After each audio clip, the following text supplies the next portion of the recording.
Hello and welcome to my channel. तो चलिए discuss करते हैं logical reasoning 2020। Question number 11 is consider the following sequence of number. यहाँ पे कुछ नंबर दिए गए हैं, उनके सीक्वेंस बताने हैं।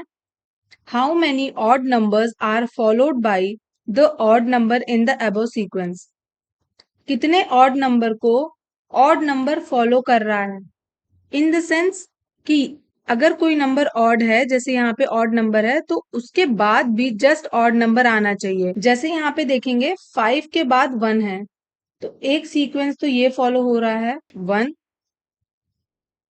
4 के बाद 7, तो 4 ऑड नहीं है, 1 के बाद जस्ट 4 आ गया तो ये भी नहीं होगा। यहाँ 7 के बाद 3 आया है, ऑड नंबर के बाद जस्ट ऑड नंबर फॉलो कर रहा है। दूसरा सीक्वेंस ये हो गया। तीसरा 3 के बाद देखिए जस्ट 9 आया है, 3 के बाद जस्ट 9 आया है, तो 3 एक ऑड नंबर है, इसे ऑड नंबर फॉलो कर रहा है। 9 के बाद 8 ये नहीं होगा, इधर 5 7 होगा। 5 के बाद जस्ट 7 आया है एंड इधर 3 1 3 1 एंड 1 5 1 5। बाकी आगे किसी नंबर में ऐसा सीक्वेंस फॉलो नहीं हो रहा है कि ऑड नंबर के बाद जस्ट ऑड नंबर आया हो। तो हमारे पास कितने नंबर्स हैं? टोटल 6 ऐसे नंबर्स हैं जो ऑड नंबर फॉलो भी हो रहे हैं ऑड नंबर से।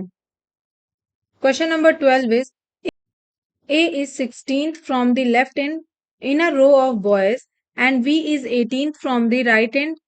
G is 11th from A towards the right and 3rd from V towards the right end. How many boys are there in a row? Question क्या कह रहा है? A लेफ्ट इंड से 16th प्लेस पे है, left end से 16वें place पे है। V राइट इंड से 18th प्लेस पे है और G जो है 11th प्लेस पे है ए से, बट टूवर्ड राइट, यानी इस तरफ को जाना है, हमें राइट टूवर्ड्स राइट जाना है। और जी की प्लेसमेंट क्या है? 11th। और सेकंड इसी में क्या कह रहा है? जी वी से थर्ड है in the right side of end, यानी वी से थर्ड पे जाना है राइट साइड की तरफ ही। तो वी 1 2 एंड थर्ड, यहाँ पे जी होगा और जी की प्लेसमेंट ए से 11th प्लेस पे है, तो 1 2 3 4 5 6 7। 8th हो गया ये we, 9th 10th and 11th। 11th place पे हो गया जी, ए से 11th प्लेस पे हो गया, ए से 11th प्लेस पे हो गया जी और वी से थर्ड प्लेस पे हो गया जी। क्वेश्चन है how many boys are there in a row. Row में कितने बॉयज हैं? तो ए तक कितने बॉयज थे? 16। ए और वी के बीच में कितने बॉयज हैं? 7 बॉयज हैं, तो +7। जी को 2 बार नहीं गिनेंगे, वी प्लेसमेंट राइट से क्या थी? 18th प्लेस पे, तो 18 प्लस कर लेंगे। अब इनका टोटल निकाल लेंगे, टोटल आएगा 41। तो आंसर क्या होगा? ऑप्शन बी करेक्ट होगा, 41 टोटल बॉयज हैं। Next question, 3 statement is given, S1 S2 and S3 below followed by a question. 3 statement दिए हुए हैं और एक क्वेश्चन उनको फॉलो कर रहा है। Statement 1 is C is younger than D but older than A and B. Statement 2, D is oldest. Statement 3, A is older than B. Question क्या है? Who among A, B, C and D is the youngest? इन चारों में से youngest कौन है? सबसे छोटा कौन सा है? Which one of the following is correct in respect of above statement and the question? अब बताना है, 3 स्टेटमेंट की मदद से बताना है कि इस क्वेश्चन का आंसर आ पाएगा कि नहीं, कि स्टेटमेंट 1 से ही आ जाएगा या 2 से आ जाएगा या तीनों की मदद लगेगी इस क्वेश्चन को निकालने में। स्टेटमेंट 1 क्या कह रहा है? C is younger than D but older than A and B। तो C is younger than D means D is greater than C, या D C से बड़ा है, but older than A and B। C A और B से बड़ा है, तो यहाँ पे ए और बी पता नहीं है कि कौन किससे बड़ा है, तो यहां से तो नहीं पता चला कि कौन सबसे यंगेस्ट है। ऑप्शन 1 से तो नहीं पता चला। अगर ऑप्शन 2 का ना यूज करें, अगर 3 का यूज कर लें, A is older than B, तो D is older than C, C is older than A and A is older than B. तो S1 के साथ अगर स्टेटमेंट 3 का यूज करेंगे तो हमें पता चल जाएगा कि कौन सबसे यंगेस्ट है। बी सबसे यंगेस्ट है। तो S2 को यूज करने की जरूरत ही नहीं पड़ेगी। अगर स्टेटमेंट 2 को ना भी यूज किया जाए तब भी हमें आंसर मिल जाएगा। तो आंसर क्या करेक्ट होगा? Statement 1 and 3 together are sufficient to answer the question. अगर सिर्फ स्टेटमेंट 1 और 3 को मिला दिया जाए तो आंसर निकल के आ जाएगा, ऑप्शन डी करेक्ट होगा। अगर स्टेटमेंट 1 और 2 को भी मिक्स किया जाए कि डी सबसे ओल्डेस्ट है, तब भी नहीं पता चलेगा कि ए और बी में छोटा कौन है, तो यंगर नहीं निकल के आएगा जब तक हम स्टेटमेंट 3 को ऐड नहीं करेंगे। Next, the letter from A to Z are numbered from 1 to 26 respectively. If GHI is 1578 and DEF is equal to 912, then what is ABC equal to? A to Z letters लिख दिए और सबका numbers लिख दिए। GHI को 1578 1578 लिख रहे हैं और DEF को 912, तो ABC किसके इक्वल होगा? तो G, H एंड I। जी के लिए हम 7 यूज करते हैं, एच के लिए हम 8 यूज करते हैं और आई के लिए 9। G H I is equal to 1578। 1578 789 को अगर 2 से मल्टीप्लाई करेंगे तो आएगा 1578। इसी तरह डीईएफ को क्या लिखा है? डीईएफ का अगर नंबर्स देखें तो 4, 5 एंड 6 और डीईएफ क्या है?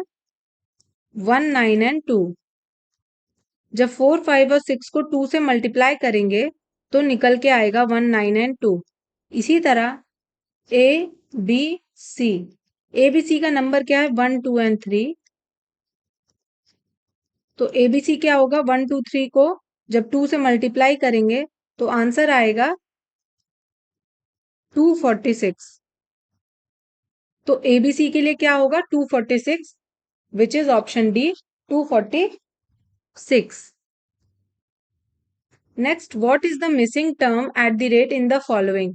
यहाँ पे कौन सा मिसिंग टर्म आएगा? हम यहाँ फर्स्ट टर्म में देखेंगे ए सी पी क्यू लिखा है, बी ई एस यू लिखा है, तो ए के जस्ट बाद आता है बी, तो सेकंड वाले का फर्स्ट टर्म क्या है? जस्ट बाद, ए के बाद बी आता है और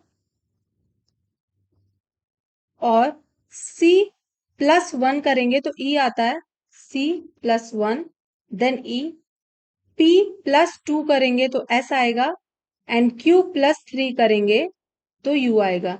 यहाँ पे देखते हैं ए सी पी क्यू को हमने लिखा है बी ई एस यू। ए के जस्ट बाद आता है बी, सी में जब प्लस 1 वर्ड करेंगे तो ई, पी में जब प्लस 2 करेंगे तो एस, क्यू में प्लस 3 करेंगे तो यू।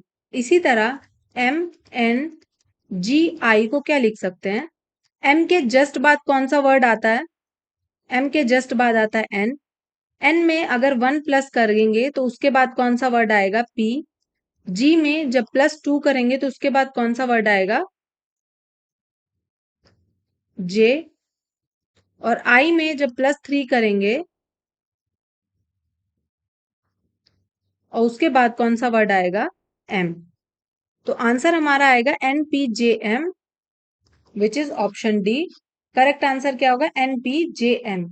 नेक्स्ट क्वेश्चन है, in a class there are 3 groups A, B and C. If one student from group A and 2 students from group B are shifted to group C, then what happens to the average weight of the student of the class? एक class में 3 group है A, B and C, इनका कुछ ना कुछ average weight होगा, इनका average weight होगा। अगर ए का कोई बच्चा सी में शिफ्ट हो गया है, एक स्टूडेंट, और बी के 2 स्टूडेंट सी में शिफ्ट हो गए, तो क्या एवरेज पे कोई इम्पैक्ट पड़ेगा? क्योंकि स्टूडेंट तो अब भी उतने ही होंगे जितने पहले थे। स्टूडेंट के नंबर में कोई चेंज नहीं होगा, चाहे वो ए में चला जाए, बी में चला जाए या सी में चला जाए। जब स्टूडेंट के नंबर्स में नहीं चेंज हो रहा तो एवरेज पर भी कोई इम्पैक्ट नहीं पड़ेगा। तो आंसर हमारा होगा इट रिमेन्स द सेम, क्योंकि एवरेज वेट में कोई चेंज नहीं होगा। जितने स्टूडेंट पहले थे आज अभी भी उतने ही स्टूडेंट हैं, सिर्फ उनका ट्रांसफर किया गया है दूसरे ग्रुप में, तो एवरेज वेट में कोई चेंज नहीं होगा।